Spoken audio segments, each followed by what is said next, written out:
पूजा, एक cup coffee बना के दीजिए ना।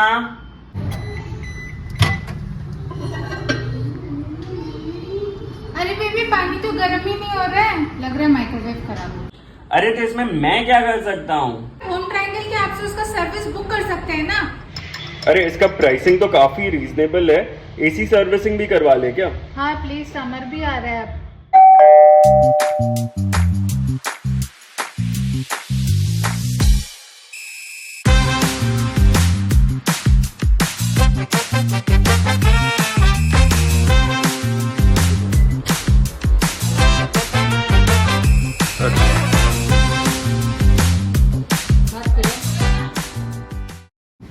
ये लीजिए, ठंडा ठंडा एसी में गरम गरम कॉफी पीजिए। All thanks to Home Triangle.